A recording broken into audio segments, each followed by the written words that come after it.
আমার ক্ষতিটা হয়েছে আমি এই জমিটা যে জমিটা আপনারা দেখতেছেন এই জমিটা আমার পর্তন এই জমিটা লই আমার অনেক কিছু স্বপ্ন ছিল কার্তিক মাস থেকে শুরু করে এই পর্যন্ত আমি জমিটা তুললাম।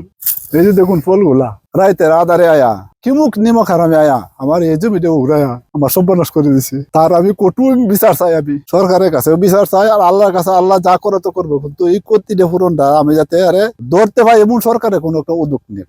আমি গরিব মানুষ ফুলাবান লই আমি এই কামই করি, আর কোনো আমার ব্যবসাও নাই, আমার এই কামে আমার যে এই যে সর্বনাশটা করলো এই সর্বনাশের বিনিময়ে সরকারে একটু দেখো, একটু দয়া লাগে আমরা প্রতি, একটু উদ্যোগ নিয়ে। আমি এই সবজি ক্ষেত বিগত দিন ধরে করি, আর এই সবজি ক্ষেত নতুন মাত্র ফসল লাগছে। আমার এই ক্ষেতটারে রাত্রে আধারে উগিয়ে ফেলা হয়েছে। আমার এখানে 40% জায়গা, আর আমার পাশের আরেক ভাইয়ের 30% জায়গা, মোট 70% জায়গা উড়িয়ে ফেলছে। কিন্তু আমি এই ফসল দিয়ে আগামী এই 1 বছর চলতে পারতাম, কিন্তু আমার ফসল ক্ষেত উগড়ে কারণে চলার অনেক কষ্ট হয়ে যাবে।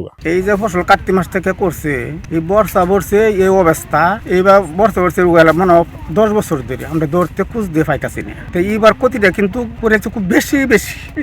আলকারি আমার হইলো বাতিজা, এটা আলকারি বাতিজা এর বয়সের মাঝে সেরায় দেশে দেশে ঘুরে, নিজের সংসারে কোনো চিন্তা নাই। আর এই যারা বাপ মা ফেরো দেওয়ার করে দেহে আর নিজের সংসার কিবা চালাইবো এইভাবে নিজেও চলে, এই ফসলের মাঝে এই অবস্থা যে করছি করে 4টাকে করে শেষ করেছে। তারপরে এই দিনের রাইতেই দিনে একটা গরু যে এই গাঙ্গের বড় উৎসব পড়ছে, গাঙ্গের বড় মনে হয় 20,000 টাকা খরচ করছে, করিয়া বয়স উঠছে বাদে হুজুর একটা পুজো করছে বলে এখন কি করা যায়। এটা তো থাকলে আর দুর্গন্ধ ওই রোজার দিন গাঙ্গে বড় নিয়া নিজে এত জব করিয়া মারিয়ে তো হয়েছে। এই রাইতেই এই অবস্থা আলকারির করছে আমার এই বাতিজা। তখন আমি সরকার থাকিয়া এই যে বর্ষা বর্ষে ক্ষতি করে এটা আপনার পুজিয়া বাজে দেখি আনারা লইয়া এই কাম যে মেয়ার না হয় এই ব্যবস্থা আনারা দেখায় না। এই যে কৃষকের স্বপ্ন সেটা সারা বছরের চলার জন্য যে এখান থেকে সে ভরসা পেত, এখান থেকে সে আয় পেত। 70 শতক জায়গা চিচিঙ্গা করছিল, তার পুরো বছরের স্বপ্নটাই শেষ। এটা তো আসলে দেশেরও ক্ষতি। সর্বোপরি এই ধরনের ঘটনা খুবই দুঃখজনক। এটা দুঃখ পাওয়ার কারণেই আমি এত দূর থেকে ছুটে আসছি, যে এটা তো মেনে নেওয়া যায় না। আর ইতিমধ্যেই আমি প্রশাসনেও যোগাযোগ করেছি যাতে এই ধরনের ঘটনার পুনরাবৃত্তি না ঘটে।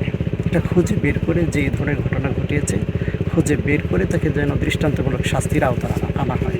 যে দুর্বৃত্তরা যে ক্ষতিটা করেছে এই ক্ষতিটা যেন এই সরকার ব্যবস্থা করে, কেন কৃষকরা এই জমির উপরে নির্ভরশীল থাকে, খুব যত্নশীল, বৎসরে আয় এখান থেকেই তারা উপার্জন করে। এটা সরকার যেন এই দুর্বৃত্তকেও যেন এই প্রশাসনিকভাবে গ্রেপ্তার করা হয়, এবং এই সরকার যেন এই কৃষকদেরকে ক্ষতিপূরণটা যথাসাধ্য দেওয়ার চেষ্টা করে। জমিগুলো আমাদের প্রায় 1.5-2 লক্ষ টাকা খরচ হয়েছে।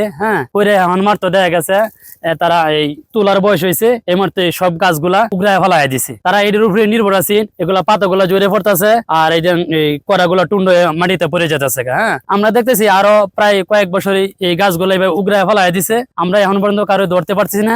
আমরা সরকারের কাছে এটাই আবেদন, সরকার যেন এটা যে করে এটা যেন সরকারের যেন খোঁজখবর নিয়ে এটা সরকারের যেন ধরতে পারে। এই হলো আমাদের সরকারের কাছে আবেদন। আমি নিজে ঘটনাস্থল সাগুলি গ্রামে এসে পরিদর্শন করলাম এবং উপলব্ধি করলাম, নিজেই বুঝলাম যে এই চিচিঙ্গা ক্ষেতগুলা কে বা কারা নষ্ট করছে। 2 জন কৃষক অভিযোগ দিয়েছে, অভিযোগের ভিত্তিতে আমি আইনগত ব্যবস্থা নিব এবং অপরাধীকে সঠিকভাবে শনাক্ত করার চেষ্টা করব।